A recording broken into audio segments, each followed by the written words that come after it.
అన్నమయ్య జిల్లా రాయచోటిలోని కాంగ్రెస్ పార్టీ కార్యాలయంలో జిల్లా కార్యవర్గ సమావేశం జరిగింది. సమావేశానికి AICC secretary Ganesh Yadav, AP PCC working president Mastan వలీలు ముఖ్య అతిథులుగా హాజరయ్యారు. దేశంలో ఓట్ల చోరీ జరిగిందని పవర్ పాయింట్ ప్రెజెంటేషన్ ద్వారా మొత్తం దేశ ప్రజలను రాహుల్ గాంధీ ఆధారాలతో చూపించారని, దీనికోసం దేశవ్యాప్తంగా ప్రజల నుంచి సంతకాలు కూడా సేకరించడం జరుగుతోందని వారు కార్యకర్తలకు తెలియజేశారు. నరేంద్ర మోడీ నేడు జీఎస్టీ తగ్గించామని ప్రచారాలు ఇస్తున్నాడని, ఇంధనంపైన జీఎస్టీ ఎందుకు తొలగించడం లేదో నరేంద్ర మోడీ చెప్పాలని వారు ప్రశ్నించారు. ఈ సమావేశంలో డీసీసీ అధ్యక్షుడు గాజుల భాస్కర్, డీసీసీ అధికార ప్రతినిధి మన్సూర్ అలీఖాన్, డీసీసీ ఉపాధ్యక్షుడు దర్బార్ బాషా, రాయచోటి పట్టణ అధ్యక్షుడు బాబా సర్దార్, రాజంపేట పార్లమెంటు పరిధిలోని 7 నియోజకవర్గాల కోఆర్డినేటర్లు పాల్గొన్నారు. ఈ రోజున రాయచోటి జిల్లా కాంగ్రెస్ ఆధ్వర్యంలో జరగబోయేటటువంటి పార్టీ కార్యక్రమం గడిచిన 5 రోజుల నుంచి గణేష్ యాదవ్ గారు ఏఐసీసీ సెక్రటరీ, ఆంధ్రప్రదేశ్ వ్యవహారాల ఇన్ఛార్జితో పాటుగా మేము అనంతపురం, హిందూపురం, నీలకంఠాపురం, మరి కర్నూలు, నంద్యాల, ఇవాళ ఉదయం కడప తీసుకొని ఇవాళ ఇక్కడ రావటం జరిగింది. ఇంకొక 2 రోజులు మేము 4 జిల్లాలు తిరిగేటప్పుడు ప్రయత్నం. ఇవాళ దేశంలో మీ ఇంట్లో ఎలక్షన్ కమిషన్ అనే ఏజెంటు మీ ఓట్లను దొంగతనం చేస్తూ ఉన్నారు. మీకు తెలియకుండానే ఒక ఏజెంట్ లాగా నరేంద్ర మోడీని గెలిపించేటటువంటి ప్రయత్నం చేస్తున్నాడు. ఇది ప్రజాస్వామ్యానికి పెద్ద విఘాతం. రాజ్యాంగాన్ని బలహీనపరుస్తున్నాడు. రాజ్యాంగబద్ధంగా స్వతంత్ర ప్రతిపత్తి కలిగినటువంటి ఎలక్షన్ కమిషను, ప్రజాస్వామ్యబద్ధంగా ఎన్నికలు జరిపించాల్సిన ఎలక్షన్ కమిషను ఏజెంట్ అయితే ఎన్నికలు సక్రమంగా జరుగుతాయా? ఈ 200 విలేకరుల సమావేశం ద్వారాగా విలేకరుల మధ్యన రాహుల్ గాంధీ గారు దేశ ప్రజలందరూ మధ్యన ఫలానా బెంగళూరు ఫలానా అసెంబ్లీ సెగ్మెంట్లో 1,02,000 ఓట్లు ఫేక్ ఓట్లు ఉన్నాయి, దొంగ ఓట్లు ఉన్నాయని చెప్పారు. దీన్ని ఎంక్వైరీ చేసి చెప్పాల్సింది ఎవరు? Election commission. తప్పు జరిగిందా, రైట్ జరిగిందని చెప్పడం ఒక్క మాట, అఫిడవిట్ ఇమ్మంటారు. మీలాంటి పాత్రికేయ మిత్రులు రాహుల్ గాంధీ గారు చెప్పింది నిజమా కాదని ఎంక్వైరీ చేశాడు. ఒక చిన్న 10x10 ఒక సింగిల్ బెడ్రూమ్లో వెస్ట్ బెంగాల్ నుంచి వచ్చి ఒక కూలి పని చేసుకునేవాడి ఇంట్లో 200 ఓట్లు ఉన్నాయి ఆ డోర్ నెంబర్ మీద. ఏమనాలా? ఒకే వ్యక్తి 4 రాష్ట్రాల్లో ఓటు ఉంటుంది. ఒకే స్టేట్లో చిన్న రాష్ట్రాల్లో ఉంటే వాళ్ళకు అనుకూలం చేయడం కోసం 4 దశల్లో 5 దశల్లో ఎలక్షన్ పెడతారు. ఇక్కడోళ్ళు అక్కడ ఓటు వేయడానికి, అక్కడోళ్ళు అక్కడ ఓటు వేయడానికి.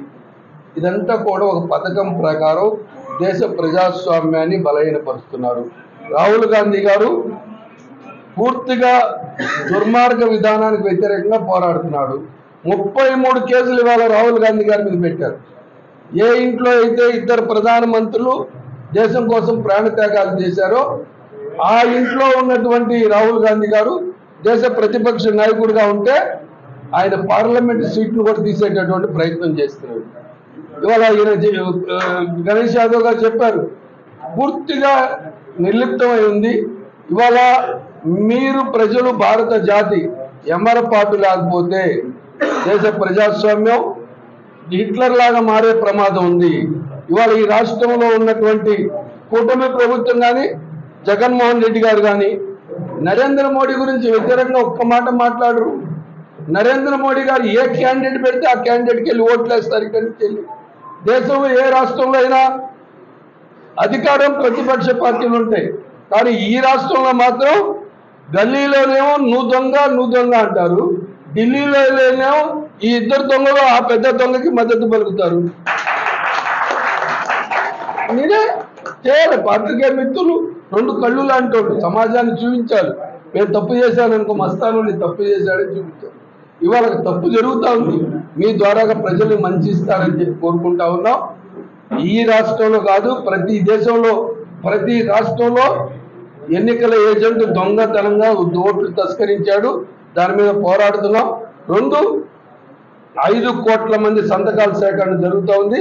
ఎలక్షన్ కమిషన్ దగ్గరికి వెళ్ళి, అయ్యా సీసీ ఫుటేజ్ అన్న ఇవ్వలేనటువంటి దౌర్భాగ్య పరిస్థితుల్లో సిగ్గుమాలిన రూపంలో ఉన్నారు. నరేంద్ర మోడీ గారేమో నిన్ను కాపాడటానికి చట్టం తీసుకొస్తాడు, సుప్రీంకోర్టు చీఫ్ జస్టిస్ని తీసేసి ఎన్నికల కమిషన్ని ఏర్పాటు చేయడంలో ఒక మంత్రిని పెట్టుకుంటాడు, ప్రధానమంత్రి ఉంటాడు, అపోజిషన్ ఉంటారు, ముగ్గురుంటే 2 ఓట్లు వాళ్ళుంటే వెళ్ళి కూడా ఉపయోగం లేకుండా ఉంది. అందుకోసం ప్రజల దగ్గరకు వచ్చాం, ప్రజల చేత సంతకం పెట్టేయాలనే ప్రయత్నంలో భాగంగా ఇక్కడ రావడం జరిగింది. గణేష్ యాదవ్ గారు కానీ, మాణిక్ ఠాగూర్ గారు కానీ, రాహుల్ గాంధీ గారి ఆలోచన ప్రకారం షర్మిలారెడ్డి గారి యొక్క పిసిసి ప్రెసిడెంట్ గారి నేతృత్వంలో మేము ఈ రాష్ట్రంలో కాంగ్రెస్ పార్టీ తృతీయ శక్తి పాత్రికేయ మిత్రులు మరీ ముఖ్యంగా కోరుతా ఉన్నాను. అయ్యా, చంద్రబాబు నాయుడు గారు ఓడిపోతేనేమో ఈవీఎంలు మేనేజ్ చేశారంటాడు, కానీ రోడ్డు మీదకి రాడు. జగన్మోహన్ రెడ్డి ఓడిపోయినా ఈవీఎంలు మేనేజ్ చేశారు, ఓట్లు దొంగతనం చేసింది అంటాడు జగన్మోహన్ రెడ్డి. ఎందుకు రోడ్డు మీదకి వచ్చి బయట చేయట్లా? ఇవాళ కాంగ్రెస్ పార్టీకి ఒకటన్నా కాంగ్రెస్ కుటుంబం అంతా కూడా సంతకాల సేకరణ చేపడుతున్నారు. ఎందుకు జగన్మోహన్ రెడ్డి రోడ్డు మీదకి రావట్లేదు? మాది కలిసి ఎందుకు పోరాడట్లేదు? ప్రజాస్వామ్యబద్ధంగా మేము పోరాడుతున్నాం కదా, రమ్మనండి ప్రజల దగ్గరికి వెళ్ళి, ప్రజలే కదా అల్టిమేట్ గా. పార్టీకేయ మిత్రులు కూడా ఈ రాష్ట్రంలో ఈ 2 పార్టీలు కూడా ప్రజలను మోసం చేస్తా ఉన్నాయి, అప్పులు పాలు చేస్తా ఉన్నాయి, దగా చేస్తా ఉన్నాయి. చుట్టూ తెలుగుదేశం చుట్టూ జగన్ చుట్టే తిరుగుతూ ఉంది. కాంగ్రెస్ పార్టీ అధికారంలో ఉన్నప్పుడు ఈ రాష్ట్రంలో స్వర్ణయుగం ఉంది, యూపీఏ అధికారంలో ఉన్నప్పుడు ఈ రాష్ట్రంలో స్వర్ణయుగం ఉంది. ఇందిరమ్మ ఇళ్ళు కానీ, రోడ్లు కానీ, పేదవాడికి ఆరోగ్యశ్రీ కానీ, ఎక్కడ ఏ చిన్న అవసరం వచ్చినా కుయ్యి కుయ్యి అనే అంబులెన్స్లు వచ్చినటువంటి పరిస్థితి ఇవాళ ఎక్కడున్నాయి? ఆరోగ్యశ్రీ బంద్ అయిపోయింది, రోడ్ల మీద అప్పులు డాక్టర్లు ఇవ్వట్లేదు. అందుకోసం ఈ రాష్ట్రంలో ప్రత్యామ్నాయం కాంగ్రెస్ పార్టీ. కాంగ్రెస్ పార్టీ ఉంటేనే భవిష్యత్తు ఉంటుందని చెప్పి తెలియజేస్తూ మీడియా మిత్రులు కూడా ఈ విషయం మీద రాహుల్ గాంధీ గారి పోరాటానికి మద్దతు పలకవలసిందే కోరుతాం. आज यहाँ रायचोटी में गजुला भास्कर जी के बुलावे पे हमारे मस्तान वली साहब के साथ मैं यहाँ पर आया हूँ और उसका 2 मुख्य कारण है।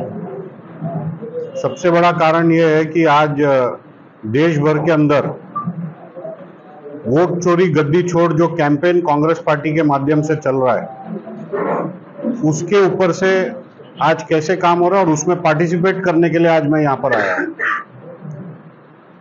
जैसे कि आप जानते हैं कि leader of opposition Rahul Gandhi ji के नेतृत्व में जिस तरीके से राहुल जी ने इस बीजेपी का और इलेक्शन कमीशन के जो साठगांठ को पर्दाफाश किया, आप सब ने देखा था कि दिल्ली में एआईसीसी में उन्होंने एक सिस्टमैटिक तरीके से एक पावर पॉइंट प्रेजेंटेशन के माध्यम से विद प्रूफ ये प्रूव किया कि देश के अंदर वोट चोरी हो रहा है, जिसका जवाब इलेक्शन कमीशन हमको नहीं दे पाई।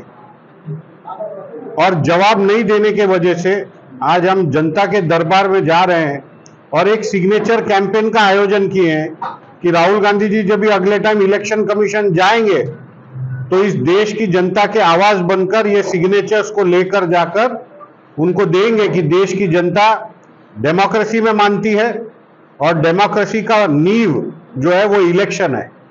और अगर इस इलेक्शन प्रक्रिया को ही खत्म करने की एक साजिश बीजेपी और इलेक्शन कमीशन कर रही है तो इसका विरोध देश का हर नागरिक करना चाहता है।